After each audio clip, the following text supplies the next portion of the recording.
Hello everybody and welcome to my in-depth guide on Ra, the Egyptian god of the sun. In this guide I'm going to be going over some of Ra's stats, his abilities, and the items that you are going to want to build on him. So first let's talk a little bit about the basics of Ra. Ra is a magical god, meaning he does magical damage on both his basic attacks and his abilities, and he is a mage, meaning he is a high damage dealer with low health and defense and is going to do most of his damage from his abilities and not his basic attacks. Now let's take a look at some of Ra's stats. Now, as you can see, there's a lot of numbers here. And for you new players right now, these numbers don't really mean anything because you don't have anything to scale them off of. So I could read you these numbers, but you probably wouldn't really understand exactly what the numbers mean. So that's why I've come up with a nice spreadsheet that will compare some key stats for all the different mages of the game so you can see where Ra stacks up compared to the other mages, as well as where Ra as a mage stacks up compared to other types of gods, assassins, hunters, guardians, and warriors. So let's go ahead and take a look at that. So here's my nifty little spreadsheet. It's got listed some of the key stats here for all 22 mages in the game of Smite. So let's go ahead and take a look at the base health. Base health at level 1 with no items. This does not take into account items. And as you can see, as far as health at level 1, Ra with 453 health is the 7th highest mage. Pretty good health pool for Ra. When you take a look at his health scaling, you can see he's a little more further down with only 68 health per level that he's gaining, putting him 14th on the list compared to other mages. So he starts out with a good base health pool, but it doesn't scale the best.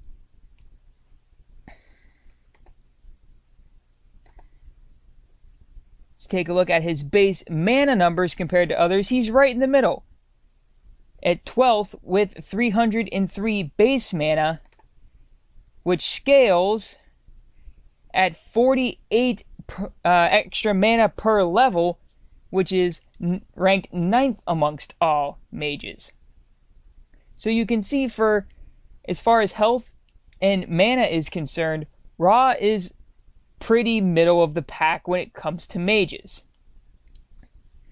As we take a look at movement speed, you will notice that it is very, very close for all mages, with the highest being Freya and Ao Kuang at 375, and the lowest being several different mages at 350.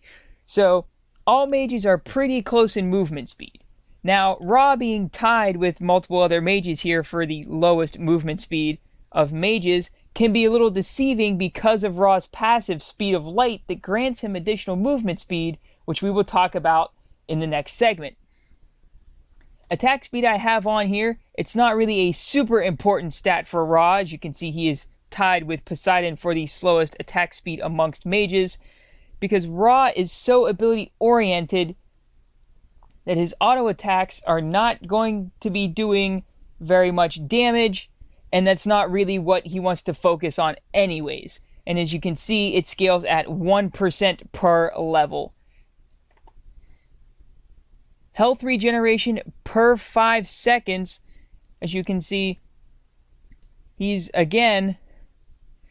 tied with a bunch of other mages here at 7, which is the 3rd highest value amongst mages. So his health regeneration compared to other mages is still pretty good.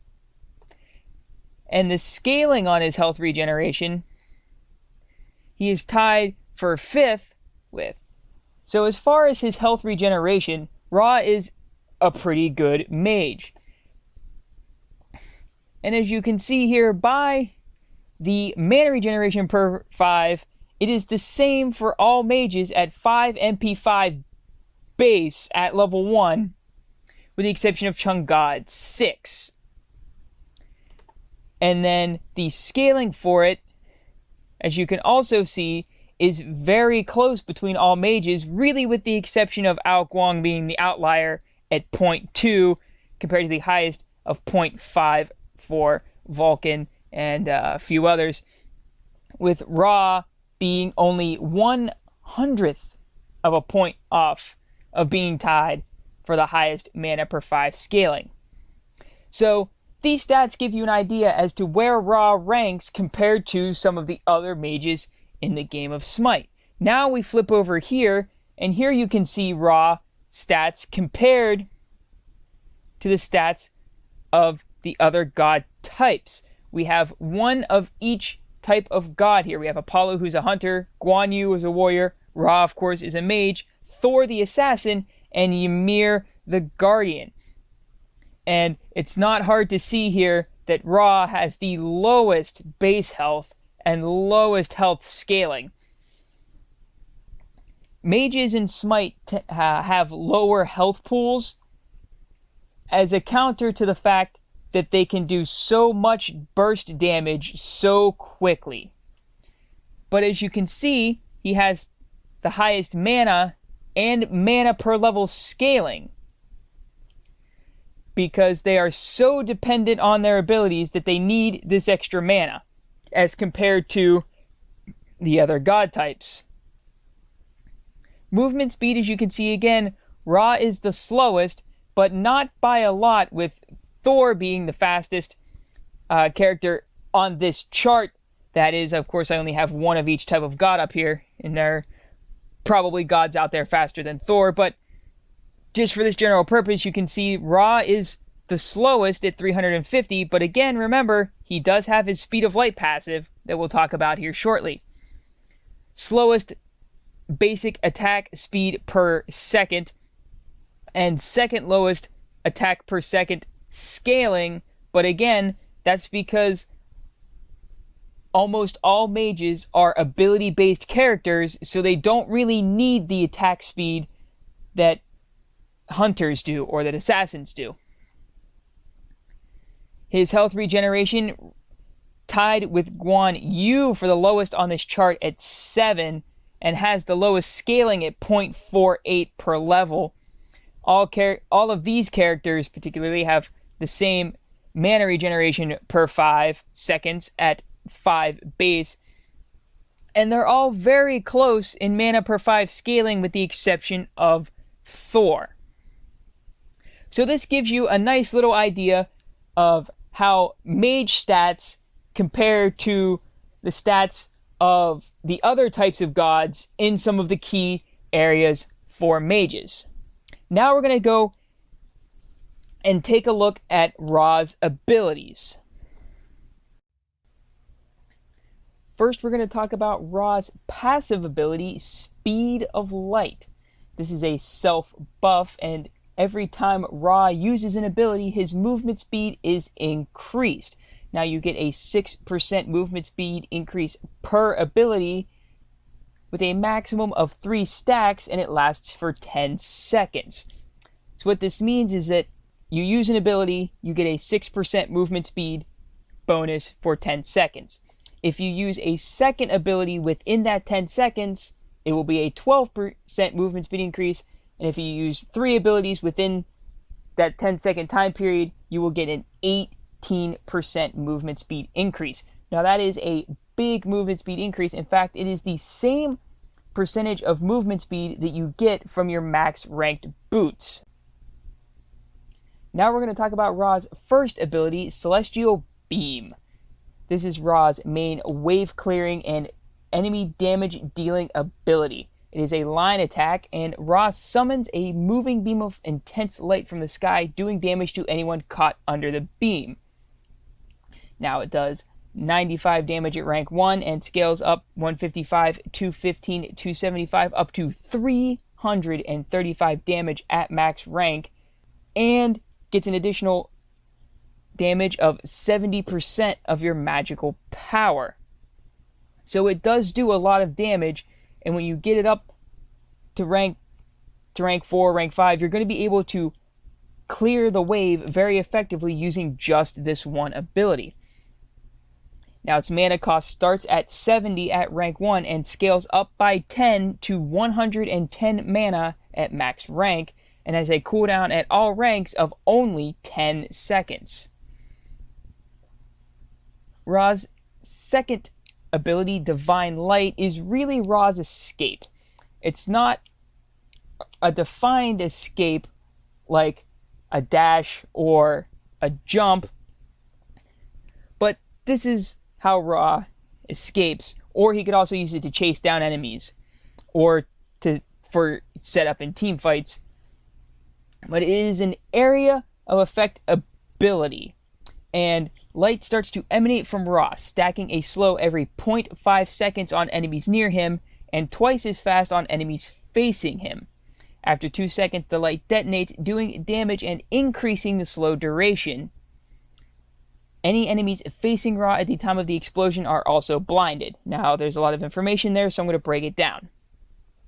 So you activate the ability, and all enemies within this 30-unit radius of Ra are slowed every 0.5 seconds for 5%. If that enemy is looking at Ra, they are slowed every 0.25 seconds. They're slowed twice as fast, so you can get twice the amount of slow if they look at you for the entire duration of using Divine Light. After the 2 seconds, the light detonates, doing damage, which starts at 60 and scales up to 220 at max rank, and only has 30% magical power scaling, so the damage on this ability isn't high, and it increases the slow duration by 3 seconds. So if you're within the radius of the ability when it detonates, you are slowed for an additional 3 seconds after the detonation. And if you're looking at Ra when the detonation happens, you're also blinded. This is a good escape tool because not only are you slowing your enemies down, you're also adding a stack to your Speed of Light passive, giving you an extra 6% movement speed. Plus, you're also forcing your enemies to look away from you, so that way they don't get slowed additionally, and also so they don't get blinded. So Divine Light is Ra's escape tool. He said he can also use it to chase down enemies by slowing them so he can keep up, as well as using it in team fights for a lot of utility. So that's Divine Light. His third ability, Solar Blessing, is what really gives Ra his identity in the game. It's a ground target ability that affects enemies and allies, and it summons a pillar of blessed light. Allies inside this blessed light are healed every second, and enemies are damaged every second. It lasts 6 seconds, so there are 6 total ticks of damage or health. The damage per tick starts at 20 and scales up to 68 plus 20% of your magical power. So it's not a lot of damage, but if you can keep an enemy in the Solar Blessing with a stun or a root, can do some effective damage. And the heal starts at 20, scales up to 60 plus 15% of your magical power, so it's a pretty decent heal. Mana cost starts at 65 and scales up to 105, and it's on an 18-second cooldown. And finally, there's his ultimate ability, Searing Pain. Searing Pain is often referred to as the Ra Snipe because it can be quite hard to land. It is a line attack, and Ra calls on the power of the sun to decimate his foes in an extreme blast of heat in front of him, doing damage to all enemies unlucky enough to find themselves in the path. So this ability does go through walls, as does his first ability, Celestial Beam. It can go through walls, but yeah, Searing Pain can go through walls, and it will go through enemies, so it'll hit multiple targets.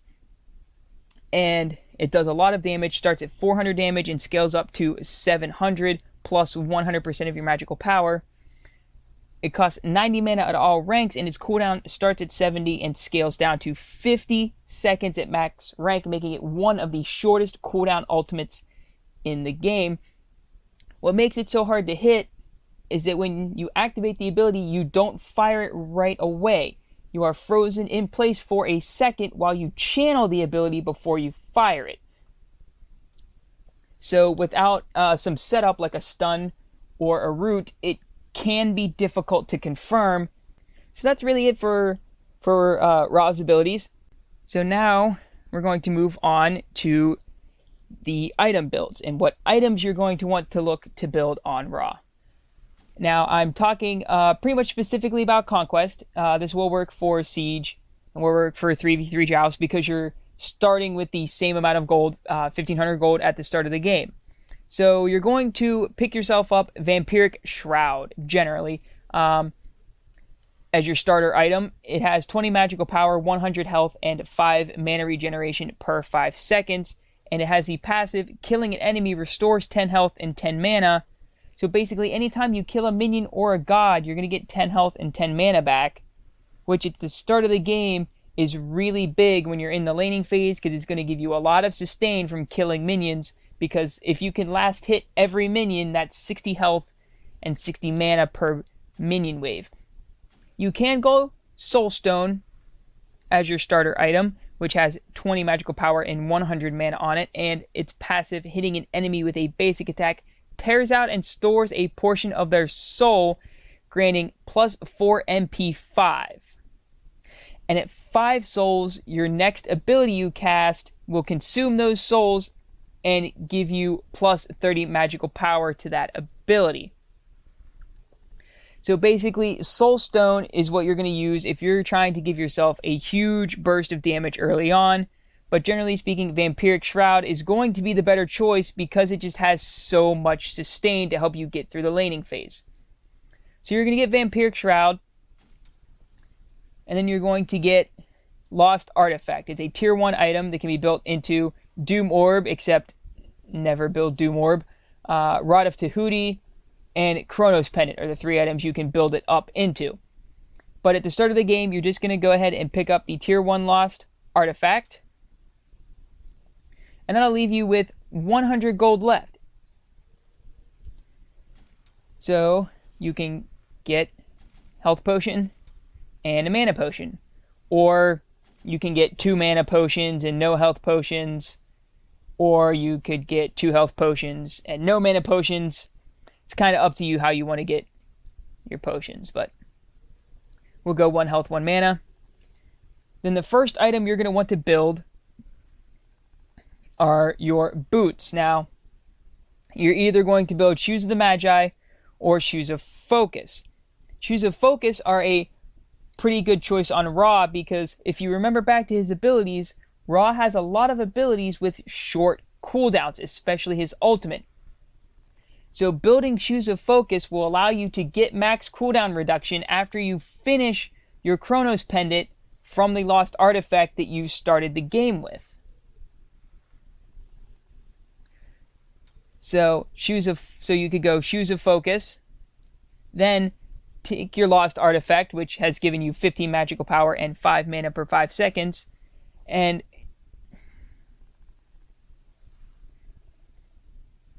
build it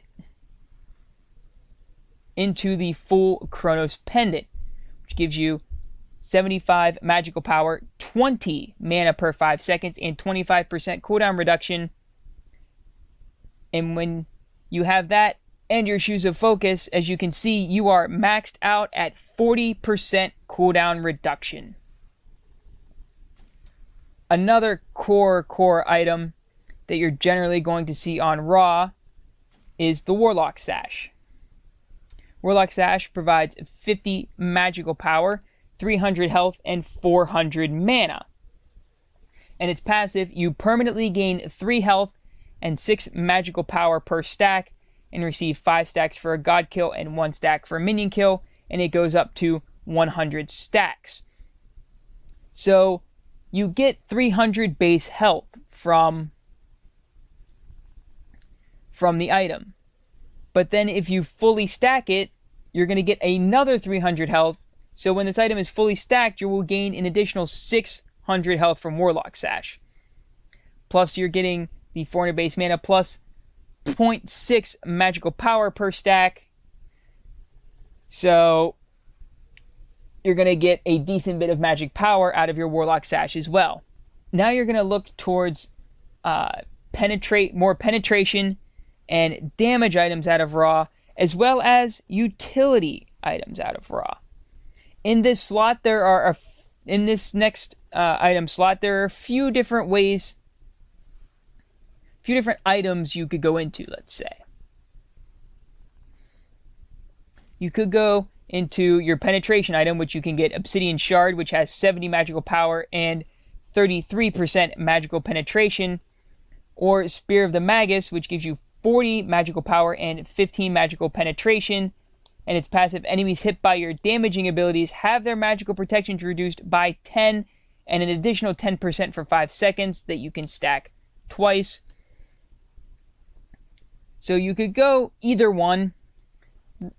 Obsidian Shard is a little better on Ra, in my opinion, than Spear of the Magus. Spear of the Magus is really good on gods that do a lot of tick damage.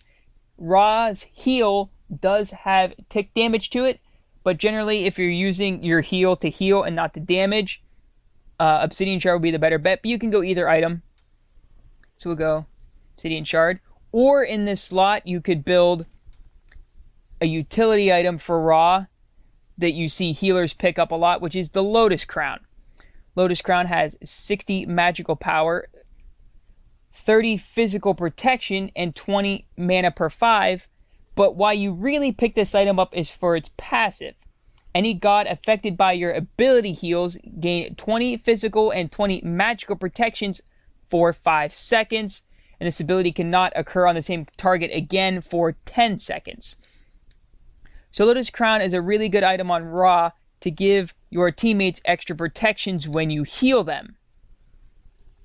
So it's a really good pickup on Ra.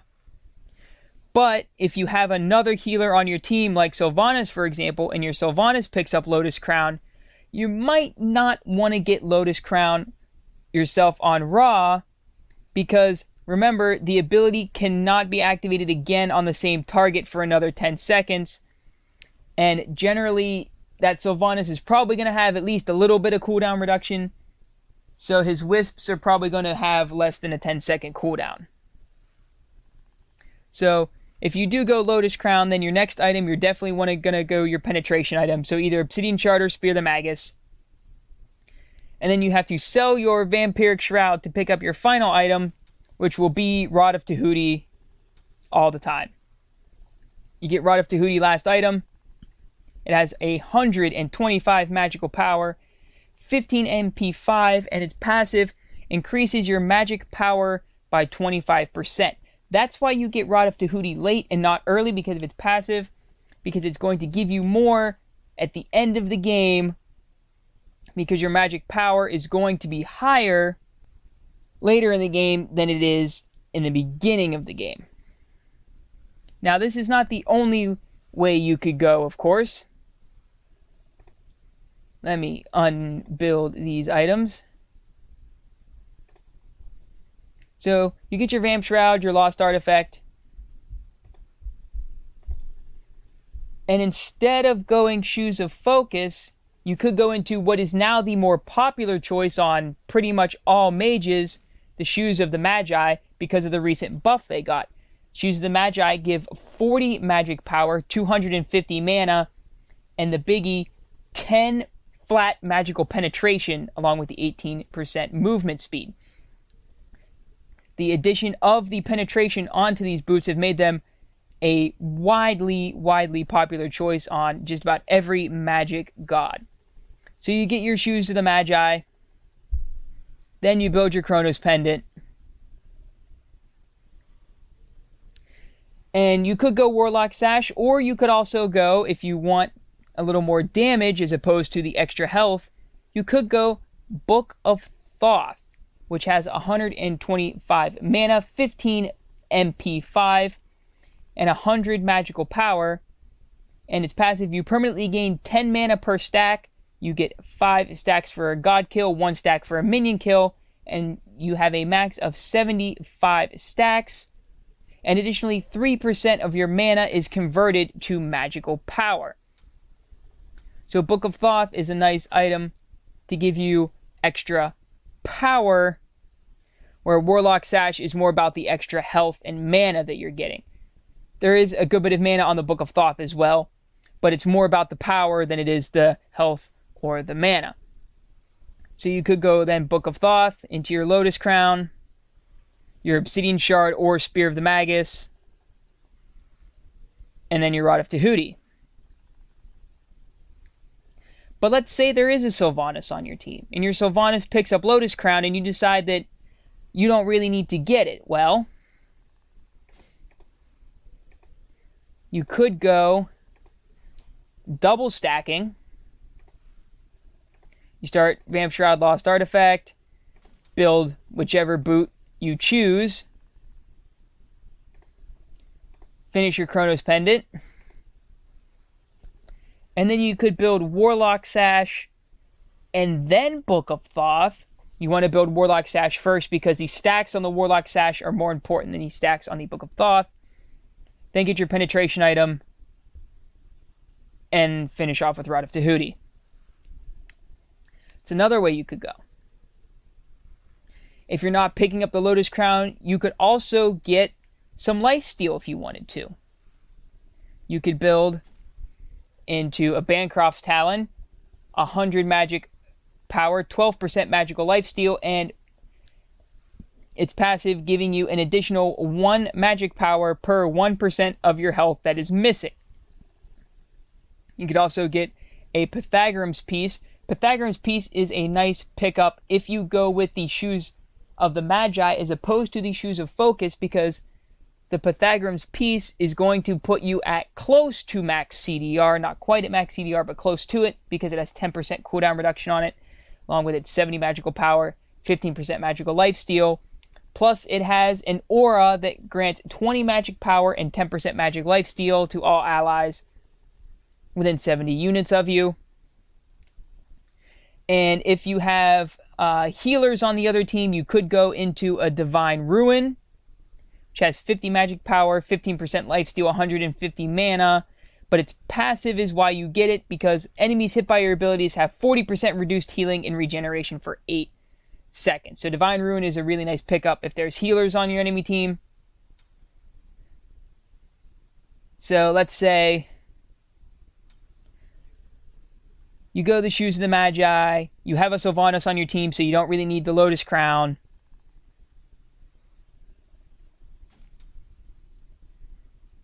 So after your Warlock Sash, you build a Pythagoras Piece, then you get your penetration item and your Rod of Tahuti. So there's really a lot of different ways you can go with Ra, but you're always going to have Chronos Pendant. You're pretty much always going to build Chronos Pendant. Rod of Tahuti is always going to be your last item. And you're generally going to get Warlock Sash and or Book of Thoth. Could go one or the other. Could go both if you wanted to. And if there's no other healers on your team, you're probably going to pick up Lotus Crown. And you will always, always, always either get Obsidian Shard or Spear of the Magus for penetration. Actives that you can get on Ra, a really good act. Generally, you're probably going to go Greater Purification Beads, which removes crowd control effects and makes you immune to new crowd control effects. And you could get Aegis Amulet. Generally going to want to get Greater Aegis and not Aegis Pendant. Greater Aegis makes you invulnerable to damage for 2 seconds, but you are frozen in place for those 2 seconds. And then after your invulnerability, you get 20% damage reduction buff for 4 seconds. Aegis Pendant, it makes you invulnerable for damage for 2 seconds, but you can move while it's active, but then you don't get the additional damage reduction buff that you get from the Greater Aegis. So Greater Aegis is generally the better pickup. Or you could go into a Heavenly Agility if you're facing off against a team that has a lot of slows. Using this item buffs all allies' movement speed by 40% in a 70 unit radius for 5 seconds and makes them immune to slows. And it also increases their healing by 25% for the duration. So Heavenly Agility is also a good pickup. Those are generally you're generally going to pick 2 of these 3 actives for Ra, and you're almost always going to have purification beads. So that's items for Ra. So now what we're going to do is we are going to hop into the game, and I'm going to show you how Ra's abilities work. And as you can see, I'm going to start with my Vampiric Shroud, my Lost Artifact, 1 healing potion, 1 mana potion.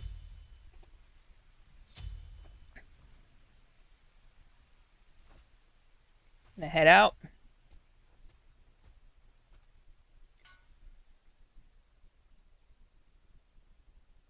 Now, this is a bot game, so it's not going to work like this, but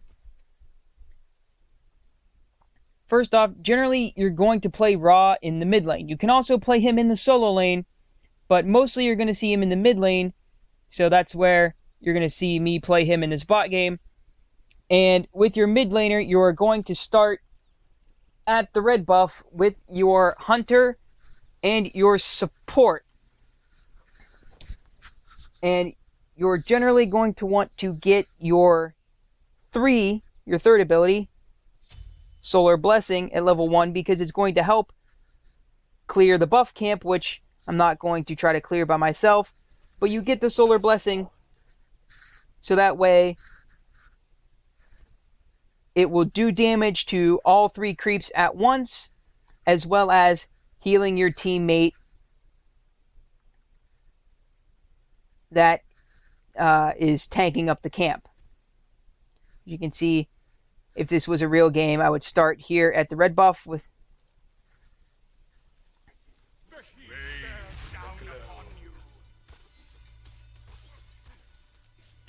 the hunter and the support, and then come to lane. See, that's not happen, but as you saw there, your Solar Blessing can also be a pretty effective wave clear ability. You see, I've hit level 2, so I'm going to go ahead and get a point in my Celestial Beam. And you'll be able to see it here, how it works. It's just a line. Cuts down through the minions. Drop the Solar Blessing to help finish clearing the wave.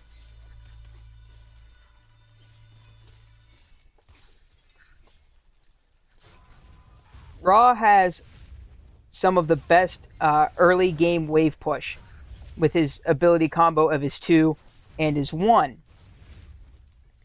His 1 is, of course, his main wave clear ability. Couple it with the Solar Blessing, and you can clear out the wave pretty quickly. Now, here at level 3, it's generally a good idea to go ahead and get a second point in your Celestial Beam to help you clear the wave. But you could also go ahead and put a point in your 2 ability, your Divine Light, which would be especially helpful if you're getting ganked by your enemy jungler a lot. So 1, clear the wave. Drop the heal on the wave. Now I've hit level 4, so I can go ahead and get my Divine Light.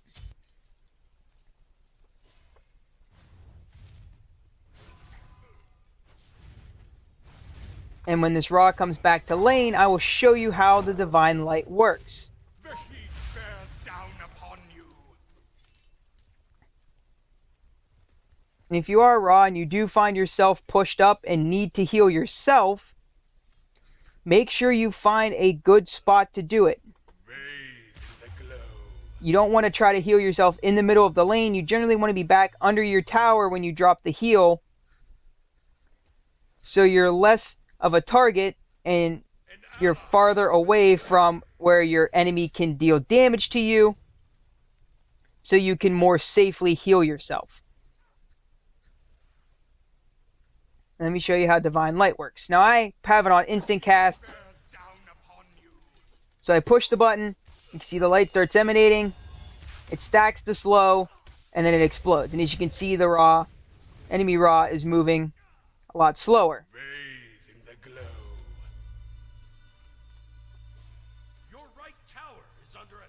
Like I said, it is a really effective escape tool because not only are you slowing your enemy, but you're also forcing them to look away from you, because if they did look at you, they're going to be slowed for even more and blinded at the end of the duration of the ability. And now I've hit level 5, so I can go ahead and get my ultimate, Searing Pain. So I will show you. You can see there's the line, and when you hit the button, you're frozen, and for a second while you channel it, and then the ability goes off.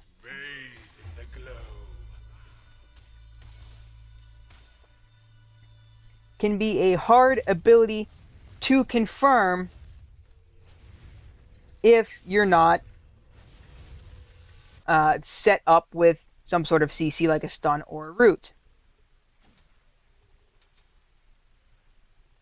Now, let's talk a little bit about Ra's passive, Speed of Light. And as you can see, I have the passive indicator located right here. When you're at base as a Ra, it's often a good idea to spam all 3 of your abilities as you're leaving the fountain.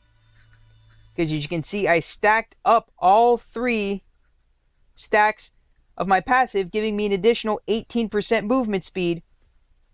Plus the fact that I was still standing in the well, I had the increased mana regeneration. So I was at full mana, plus my cooldowns are low enough on Ra that my abilities are back up before I get back to lane. So as a Ra, it's a really good idea to go ahead and spam your 1, your 2, and your 3 as you leave the fountain. Now I will go ahead and show you Searing Pain again. Now remember, once you activate it, you're stuck in place, it channels for a second, and then it fires. Continue to see my passive stacking up, and it lasts for 10 seconds. One stack, second stack of it, and then an important thing to remember, when you use your 2, you don't get the stack on your passive until it detonates. That's when it'll add the 3rd stack to your passive to give you the additional movement speed. So that's really all there is to know about Ra. He's a pretty simple god to play, and is great for new players, and is actually the free mage when you first create your new account. So thank you for watching. I hope this guide helps you with your Ra play. Leave a like if you enjoyed, subscribe to see more of my content. Comment what gods you want to see me do guides on in the future, and I will see you in the next episode.